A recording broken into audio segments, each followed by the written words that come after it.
खंदक हुई ना, 1 महीने की वो जंग थी।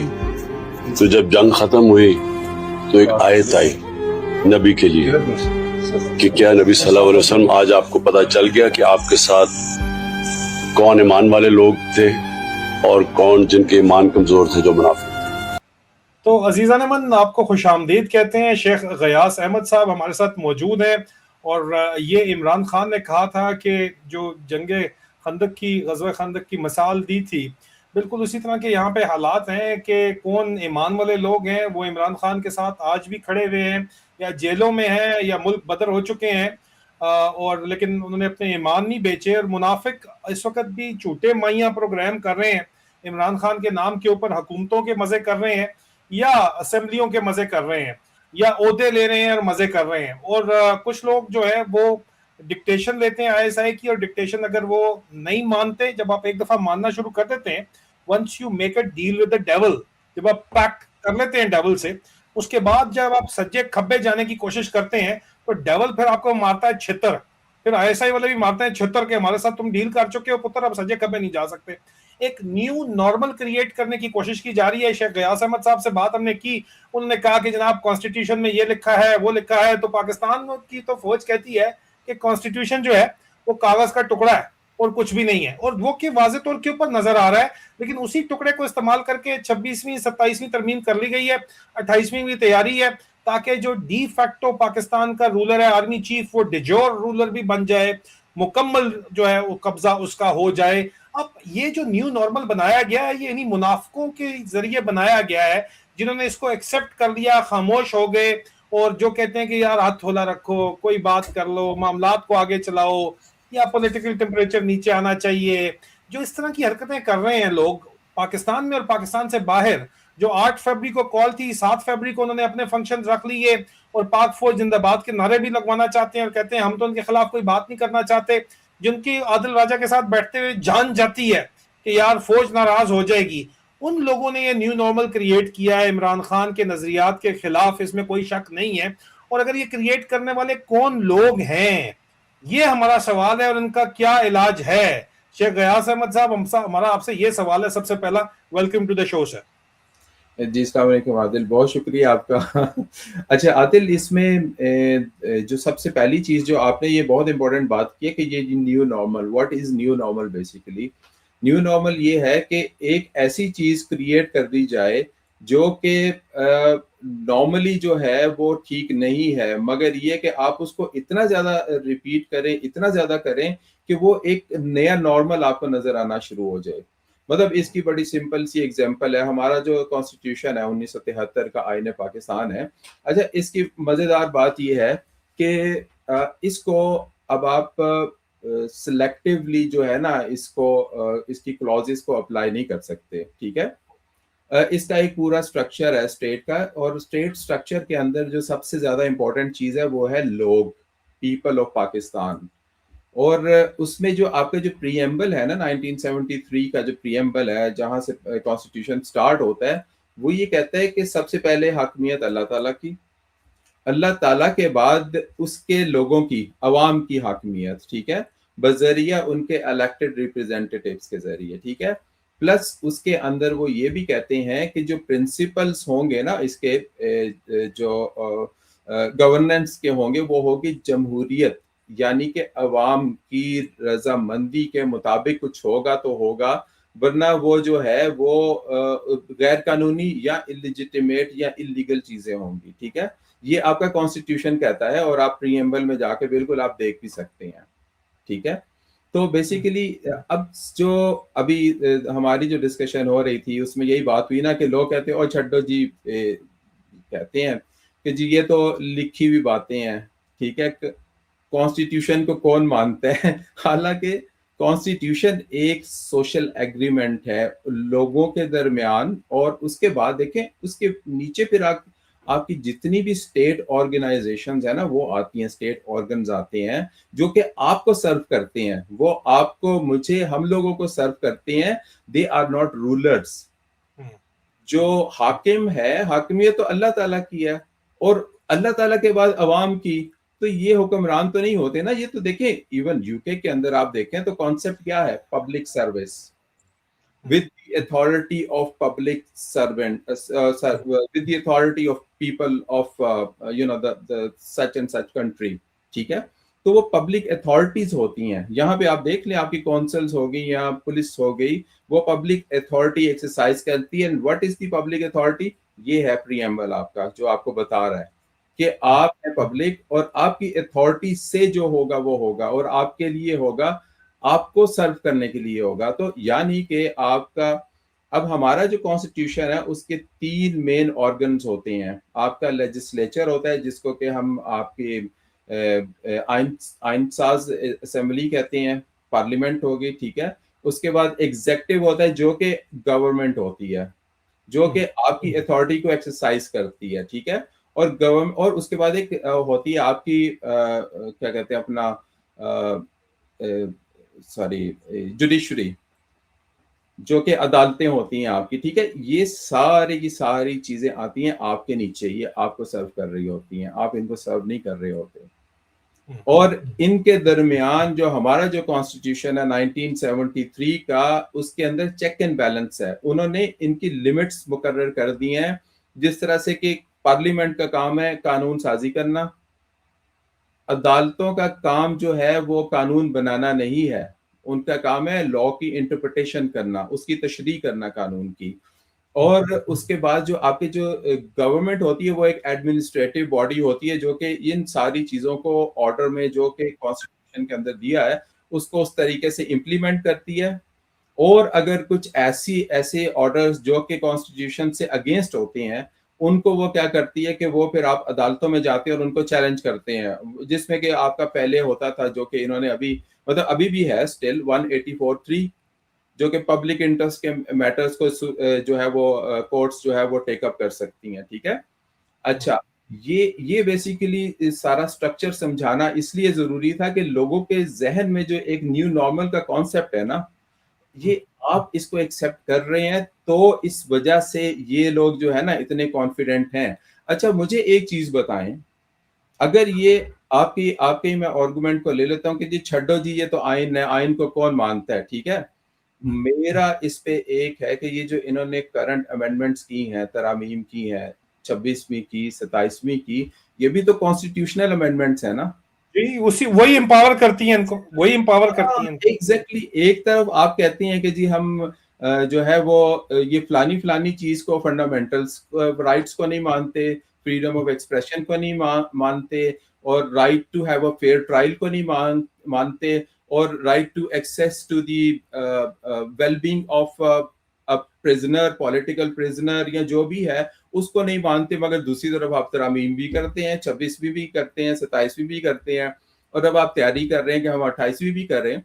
तो देखिए, लेजिटिमेसी ड्राइव होती है इलेक्शन से. इलेक्शंस जो हैं, जब आपके हो गए 180 मेंबर्स वर्सेस 17 मेंबर्स, तो मुझे बताएं कि विल ऑफ पीपल कहाँ पे है? कहीं पे भी नहीं है, वो कहीं पे प्रिवेल नहीं कर रही. तो दैट मीन्स कि ये जितनी भी कॉन्स्टिट्यूशनल अमेंडमेंट्स हैं, इसमें विल ऑफ पीपल तो रिफ्लेक्ट ही नहीं कर रही. जब वो रिफ्लेक्ट नहीं कर रही तो they are unconstitutional, illegal, illegitimate. अब इनके आगे जितनी भी ये कानून साजी करेंगे, जितने एक्शंस होंगे इनके, ये सारे गैर कानूनी हैं. ये जो तनख्वाहें ले रहे हैं, ये सारी रिकवरेबल है. अगर आप if you go by the book, आप किताब के मुताबिक जाएं और रूल्स को फॉलो करें, तो रूल्स तो ये कहते हैं जी कि ये तो बंदा जो है, ये इसका वो जायज हक ही नहीं है रखता इस चीज का.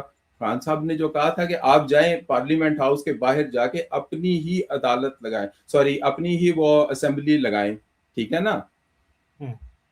अगर देखा जाए कॉन्स्टिट्यूशनल की रूल्स है, तो ये बिल्कुल ठीक बात की थी खान साहब ने. ये गैर खान साहब ने कहा था, खान साहब ने तो बहुत कुछ कहा था. और खान साहब कह रहे हैं कि गज़वा खंदक के बाद पता चल गया था कि कौन जो है वो, मतलब जो मैंने शुरू में प्ले किया, तो हज़रत मोहम्मद सल्लल्लाहु अलैहि वसल्लम को पता चला था, वो जो है इन्फ्लुएंस ड्रॉ करना चाह रहे हैं वहां से.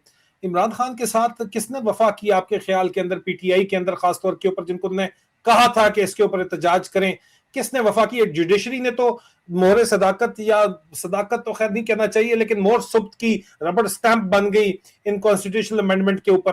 आके, जिसने एम्पावर किया डिक्टेटर को, जो डिफेक्टो डिक्टेटर तमाम उम्र रहा है। ज़ियाउल-हक कहता था मुझे कॉन्स्टिट्यूशनल रोल चाहिए अपनी डिक्टेटरशिप का, वो आसिम मुनीर ज़ियाउल-हक 2.0 ने अपने आप को कॉन्स्टिट्यूशनल रोल दे दिया, डिफेक्टो डिजोर हो गया, ठीक है जी।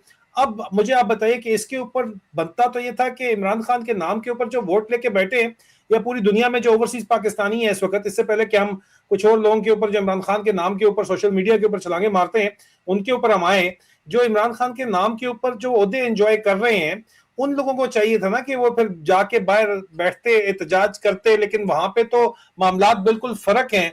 तो फिर जाहिर बात है उन्होंने तो वफा नहीं की। जब उन्होंने वफा नहीं की और सब डंडे के जोर के ऊपर ही काम चल रहा है, तो what is the way out then? और इन लोगों को कौन कसूरवार है आपके ख्याल के अंदर, जो ये सब कुछ इमरान खान के साथ जो बेवफाई की है, वो किसने वफा किसने निभाई है और बेवफाई किसने की है? ये सवाल है कि इमरान खान से वफा किसने निभाई और फॉर्म 47 की साख किसने बनाई है सर? ये सवाल है असल। देखिए आदिल, इसमें तो ऑब्वियसली सबसे पहले जो जिम्मेदारी आती है वो उन लोगों की आती है जिनको के फॉर्म 45 मिले थे असल, और उन्होंने उन फॉर्म 47 का के बजाय उन लोगों को एक्सेप्ट किए जो कि फॉर्म 47 से आए। ठीक है, आपको चाहिए था कि आप ये चीज एक्सेप्ट ही ना कर दे, आपका काम बनता था। जिस तरह अभी मेरा ख्याल है वो जो शेर मुरव्वत था वो बैठा रहा, शायद उसके चेंज हुए थे, ठीक है, वो बैठा रहा, या एक था, या शायद हमारी कोई इस्लामाबाद की सीट थी, मुझे एग्जैक्टली अब याद नहीं है, वो बैठे रहे वहां पर ना, और वो उस वक्त तक वो काउंटिंग, और उन्होंने फॉर्म 45 लिया, 47 लिया, और उसके बाद वो उन्होंने अपना वहां से नोटिफिकेशन करवाया अपनी सीट का, और उसके बाद वो उठे। कोई फर्क नहीं पड़ना था, जिन्होंने फॉर्म 47 जिनको देना था उन्होंने उन्हीं को दिया। कुछ लोगों ने, हाँ, दरमियान में 16-17 लोग थे जिन्होंने वादा किया कि हम आपकी बात मान के चलेंगे, लेकिन बाद में नहीं, उन्होंने वादे तोड़े, तो उनका लतर पोला प्रोग्राम उन्होंने बाद में चलाया है। लेकिन फॉर्म 45, 47 उन्हीं को दिया है जिनको वो चाहते थे देना, जिनसे वो कमिटमेंट ले चुके थे। कुछ लोगों ने दरमियान में मारी है। मचाना साहब प्रोग्राम जो उन्होंने चलाया था वो ठीक है, मौजूद है। हाँ, कुछ लोग बैठे रहे आखिर के अंदर तक, आपकी बात ठीक है, लेकिन उनको भी नहीं उन्होंने देना था। सलमान अकरम राजा को नहीं दिया उन्होंने।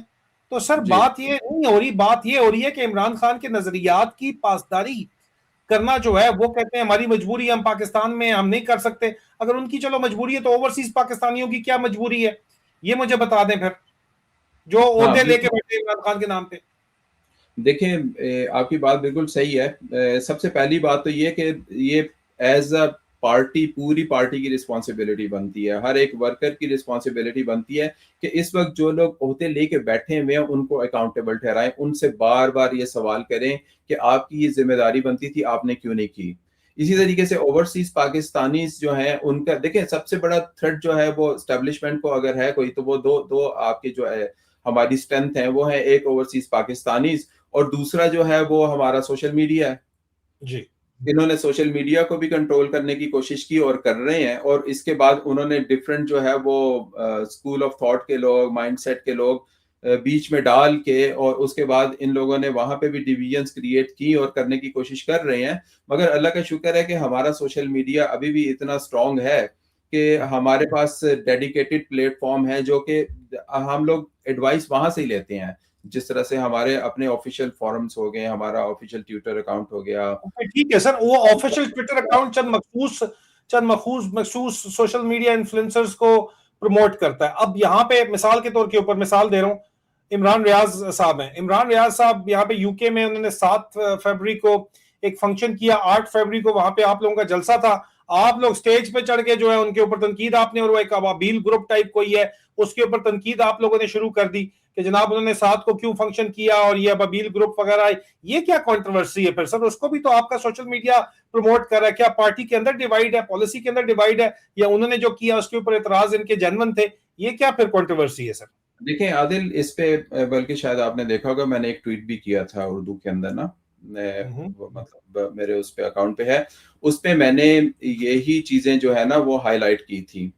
मैंने अगर आप वो बेशक उसको चेक करें तो आपको वो मिल जाएगा। उसके अंदर देखें, मैंने सिर्फ सिंपली ये बात की थी कि हमारे जो ऑफिशियल चैनल्स हैं, जो एक थ्रू प्रॉपर चैनल एक नोटिफिकेशन आता है, आप उसको फॉलो करें, ठीक है। बाकी उसके अंदर जो कंट्रोवर्सी आ रही थी वो ये थी कि हमारे अब पीटीआई की जो है कुछ हमारे ऑर्गन्स हैं, जिस तरह हमारी इंसाफ स्टूडेंट फेडरेशन है, इंटरनेशनल हमारे, फिर उसके बाद इंसाफ लॉयर्स फोरम है, इंसाफ डॉक्टर्स फोरम है, ये सारी कॉन्स्टिट्यूशनल बॉडीज हैं, ठीक है ना। अब शुरू में तो हमारा ये इंप्रेशन था कि ये बेसिकली 7 वाला फंक्शन भी अगर हो रहा है तो ये इंसाफ स्टूडेंट फेडरेशन जो है वो इसको करवाने की कोशिश कर रही है। मगर बीच में जब ये अबाबील और दूसरे ग्रुप्स आए ना, तो उसके बाद फिर ये सारी कंट्रोवर्सी पैदा हो गई। और लेकिन सबका मकसद एक नहीं है, इमरान रियाज का भी और इनका भी, अबाबीलों का भी, जो भी मकसद एक नहीं है। कंट्रोवर्सी क्या क्रिएट होगी यहाँ पे? एक दूसरे को पब्लिक फोरम्स के ऊपर आके क्यों जो है वो बातचीत की जा रही है? क्या मकसद सिर्फ ये था कि उनको 8 की जगह 7 को क्यों किया गया?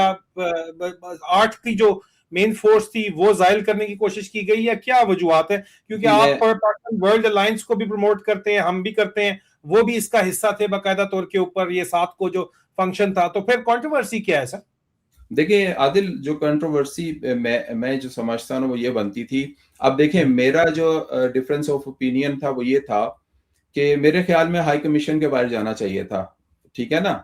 सिर्फ मगर आपका नहीं था, बहुत से लोगों का था। मैं आपको बता रहा हूँ, मगर मैं 10 डाउनिंग के बाहर क्यों गया, इसलिए कि मैं दो चीजें, एक तो ये कि मैं ये इंप्रेशन नहीं देना चाहता था कि हम लोग किसी तरीके से जो है वो डिसरिगार्ड कर रहे हैं हमारा जो ऑफिशियल नोटिफिकेशन है उसको, एक चीज।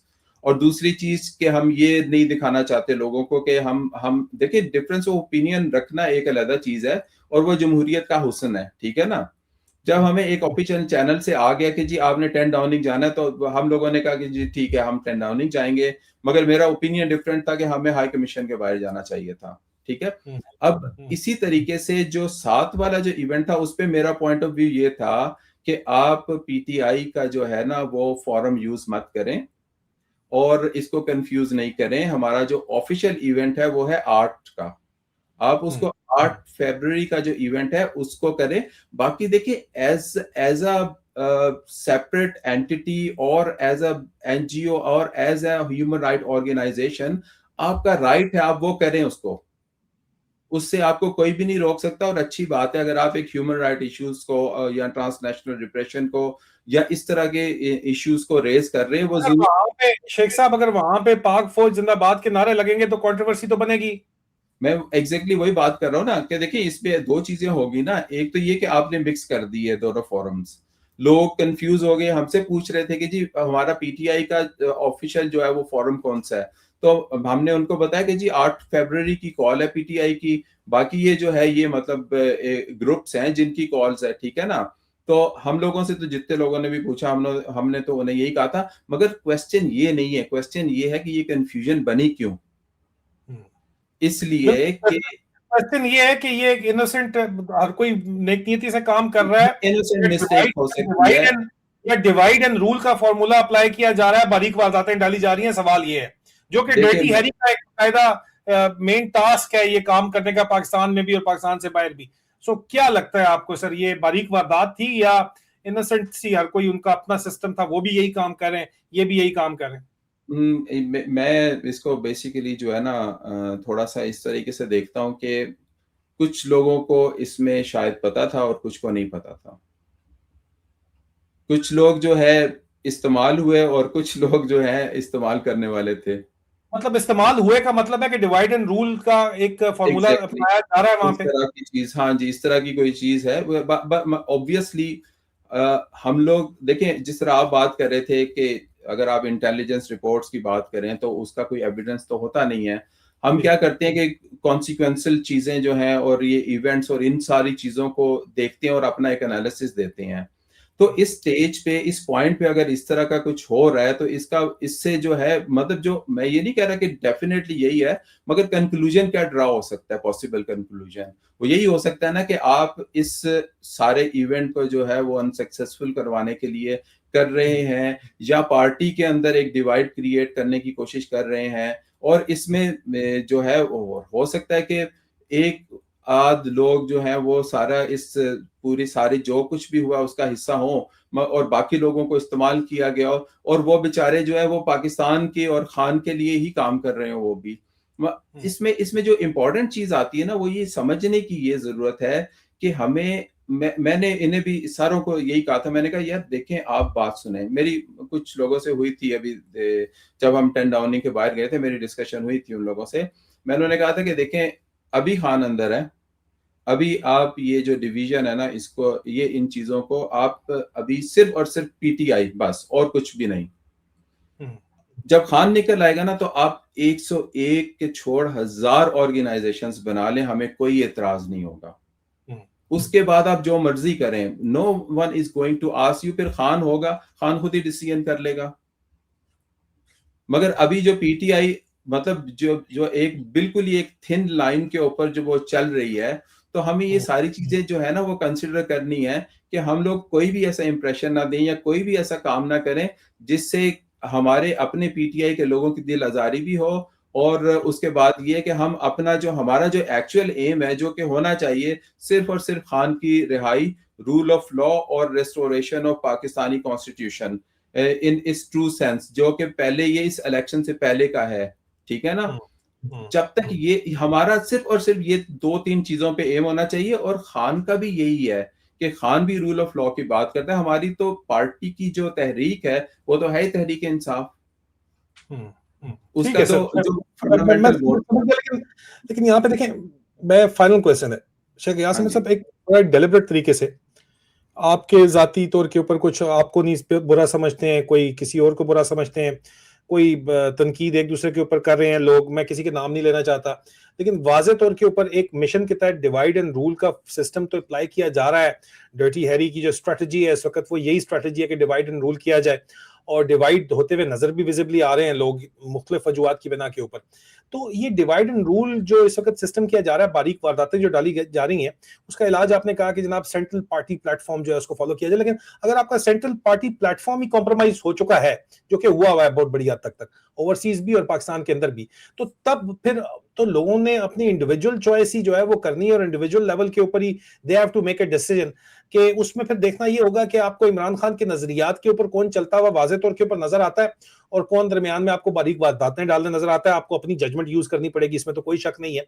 फाइनल कमेंट्स इसके ऊपर दीजिएगा, उसके बाद फिर इसको सेशन को एंड करते हैं। जी आदिल, देखिए बिल्कुल आपने 100% सही बात की है कि जहां तक हमारा सेंट्रल प्लेटफॉर्म है वो कंफ्यूज्ड है, ठीक है। उसके अंदर बहुत सारी ऐसी चीजें हैं, मतलब आप जिस तरह से कह रहे हैं कि कंप्रोमाइज नहीं, कंप्रोमाइज जरूरी नहीं है कि उन्होंने एस्टेब्लिशमेंट के साथ जाके शेक हैंड कर लिया है। उनकी कोई अपनी भी मजबूरियां हो सकती है, उनकी फैमिली हो सकती है, कुछ भी हो सकता है, हम उस डिबेट में नहीं जाते, ठीक है। क्योंकि मगर ये देखिए, जो इम्पोर्टेंट चीज है वो ये है कि हमने जो नजरिया है पार्टी का वो क्या है, उस पर कायम रहना है जी, which is rule of law.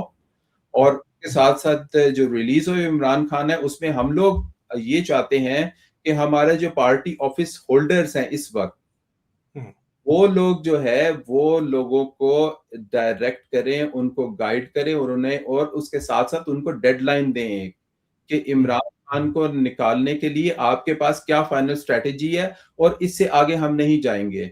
अब अगर आप ये बात करते हैं जी कि एस्टेब्लिशमेंट से डेडलाइन तो आई एम सॉरी, मैं तो कट यू शॉर्ट। एक मिनट जी खत्म कीजिए। देखिए अब अगर कोई ये बात कर रहा है जी कि एस्टेब्लिशमेंट से बात हो रही है, वो कह रहे हैं कि जी आप ये चीजें ले लें, ठीक है ना, और जिसमें वो कहते हैं कि नए इलेक्शंस भी, तो दैट मींस कि नए इलेक्शंस करवाने का मतलब है कि फॉर्म 47 सीधा अभी उन लोगों को पता चल गया कि असल प्रॉब्लम क्या है, वो पहले से ही वो उन सारी चीजों को जो है वो कर लेंगे, हैंडल कर लेंगे। तो हमारे लिए सबसे पहली चीज है कि इमरान खान की रिलीज का हमें फाइनल प्रोग्राम दिया जाए, एक डेडलाइन दी जाए, और उसके बाद उस पे कोई सेकंड थॉट नहीं, कोई निगोशिएशन नहीं, कोई कुछ नहीं। मैं समझता हूँ कि 9 मई जो है वो एक रियलिस्टिक डेट हो सकती है कि इसके अंदर हमें ये जो है ना, हमारी पार्टी जो है वो बता दे कि जी हम लोगों ने इसके बाद जो है ना पूरे पाकिस्तान में हम लोगों ने पीसफुल प्रोटेस्ट करनी है और हम लोगों ने सड़कों पे होना है। मतलब ये भी दूर है, मैं समझता हूँ, क्योंकि जिस तरह से अगर हम खान साहब की जिस तरीके से उनकी जो इस वक्त कंडीशन है मेडिकल, उसको मैन हैंडल किया गया, मिस ट्रीट किया गया, जिस तरीके से उनके फंडामेंटल राइट्स को ब्रीच किया गया है, जिसमें कि एक्सेस टू मेडिकल ट्रीटमेंट हो गई, उसके बाद क्लीन एंड सेफ एनवायरनमेंट हो गई, फिर उनके बाद उनकी अपनी जो जेल की जो कंडीशंस हैं, क्लास एंटाइटलमेंट जो है वो भी उनको नहीं मिल रही है, क्योंकि वो एक एक्स प्राइम मिनिस्टर हैं, उनको एक उनकी क्लास एंटाइटलमेंट है। ऑन दी कॉन्ट्रेरी अगर हम नवाज शरीफ की बात करें तो नवाज शरीफ को तो उन लोगों ने देख लें कितनी फैसिलिटीज दी हुई थी, ठीक है ना, वो भी दी हुई थी जिसकी एंटाइटलमेंट नहीं थी नवाज शरीफ की। तो basically we need a deadline, we need a time, और उसके बाद ये कि एस्टेब्लिशमेंट से जो है अभी फर्दर कोई डील नहीं होनी चाहिए। बात ये होगी जी, आप इमरान खान को अनकंडीशनली रिलीज करें, हमारा मैंडेट वापस करें जो कि हमारा ये फरवरी के इलेक्शंस का हम लोगों ने लिया था 180 सीट का, उसके बाद फिर वो पार्लियामेंट डिसाइड करे कि आगे क्या करना है। Thank you so very much Sheikh Gayas Ahmed sahab, आपका बहुत बहुत शुक्रिया। बड़ा क्लैरिटी से आपने बता दिया कि इमरान खान ही सिर्फ उनकी आज़ादी और सिर्फ इमरान खान ही वो एक शख्स हैं जिनकी बात सुनी जा सकती है। उनके बिहाफ पे आप किसी को खड़ा करके कोई भी बात करवाना चाहते हैं तो वो बात जो है आवाम मानेगी नहीं, और आप जो आर्टिफिशियल इस वक्त क्रिएट करना चाह रहे हैं स्टेबिलिटी, वो होगी नहीं, क्योंकि आज दिन तक आपसे हो नहीं सकी। बहुत बहुत शुक्रिया गयास अहमद साहब आपका, थैंक यू।